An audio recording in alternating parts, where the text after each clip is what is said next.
देव नाम है मेरा, भारत टीवी आप देख रहे हैं। मेवात की सत्ता और मेवात की सियासत कुछ अलग सा रंग दिखाती है। जब चुनाव का वक्त होता है तो यहाँ लोग आते हैं, दावे करते हैं और चले जाते हैं। और ये मेवात के सीधे साधे लोग हैं, इनसे हर बार वोट के वक्त बड़ी बड़ी बातें की जाती हैं। आखिरकार क्यों इन लोगों के साथ खिलवाड़ होता है, ये एक बड़ा सवाल है। तो आज फिर से हम लोग एक उभरते हुए चिराग के पास है, मेवात में एक नौजवान के पास मौजूद हैं और ब्लॉक समिति की उम्मीदवारी ठोक रहे हैं। जैटाना में हम लोग मौजूद हैं। वार्ड नंबर 2 से रियाज नाम का एक शख्स है जो अपनी दावेदारी रख रहा है। लेकिन एक बड़ा सवाल है, इन बड़े बड़े नेताओं के बीच में इन जैसे नौजवानों को आने की जरूरत क्यों पड़ी? इनसे सीधे सवाल होंगे। और मेवात की जो तस्वीर है वो ना आपसे छुपी है ना हमसे छुपी है। पहले तो बहुत बहुत स्वागत है जनाब आपका। धन्यवाद सर। किस तरीके से देखते हैं, बड़े बड़े घराने हैं, चंद घरानों में मेवात की सियासत सिमट के रह जाती है।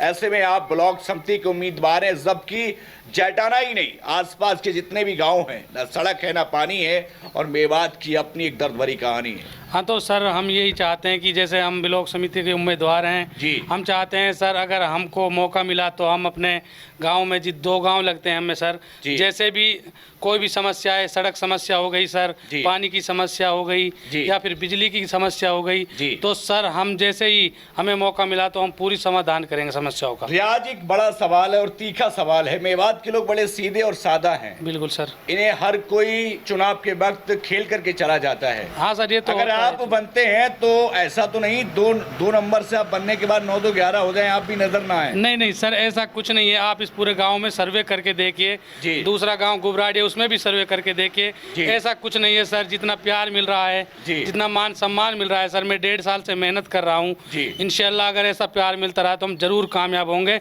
ऐसा कुछ नहीं है 9-2-11 होगा सर, हम यहीं रहेंगे, हम कहीं जाने वाले नहीं हैं। हम देखते हैं चुनाव के वक्त रियाज जी फोन नंबर कोई सा होता है और चुनाव जीतने के बाद वो नंबर ऑफ हो जाता है। नहीं सर, ऐसा नहीं है। 5 साल से जो नंबर यूज कर रहे हैं वही नंबर रहेगा। ऐसी कोई बात नहीं है सर।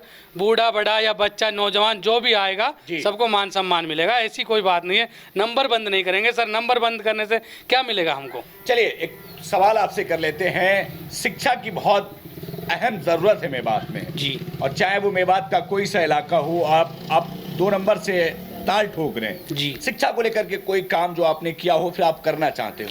देखो, शिक्षा के बारे में हमारे गांव में +2 तक स्कूल है सर जी। अगर ऐसी कोई शिक्षा के बारे में अगर कोई बात आएगी तो हम उसको पूरी तरह निभाएंगे। उसमें क्या सर। मेवात के नौजवानों के लिए क्या बोलेंगे जो चुनाव के वक्त हर बार वोट डालने जाते हैं और उसके बाद ठगा सा महसूस करते हैं? तो मैं तो सर यही बोलूँगा, आप अच्छा बंदा चुनो जो आपके काम आ सके, आपके बीच रह सके, ऐसा बंदा चुनो जी। और हमारे गांव में और भी कैंडिडेट हैं सर जी। जो सबको अच्छा लगे, बेहतर लगे, उस कैंडिडेट को चुनो जो आपके भविष्य में काम आए। एक बहुत तीखा सवाल मैं आपसे करूंगा जी। केवल चंद घरानों में मेवात की सियासत, ऐसा क्यों? देखो सर, ये सियासत तो चलती रहती है, ठीक है सर। हम सियासत के लिए इलेक्शन नहीं लड़ेंगे, हम सर काम के लिए इलेक्शन लड़ेंगे। अच्छा। जितना हमसे होगा हम काम करेंगे गांव में सर। उम्मीद है रियाज मजलूमों की आवाज़ बनेंगे? जी सर, बिल्कुल हम मजलूमों की आवाज़ बनेंगे। हम सबका साथ, सबका विकास, हम सबको साथ लेके चलेंगे। जो भी मतलब ब्लॉक समिति में जो भी काम होगा हम सर सबको करेंगे मिलजुल कर सर।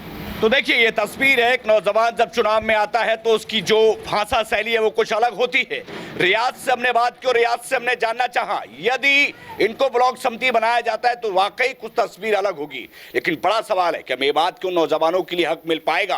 क्या मेवात के वोटरों के साथ एक बार फिर से खिलवाड़ तो नहीं होगा? इन सारे सवालों का जवाब जानने के लिए आप लगातार हमारे साथ बने रहिएगा। यदि आप भी प्रत्याशी और आप अपनी बात रखना चाहते हैं तो हम पहुंचेंगे आपके पास, क्योंकि हम चाहते हैं मेवात की तरक्की और मेवात की जो सियासत है उसमें कुछ नए चेहरे शामिल हों।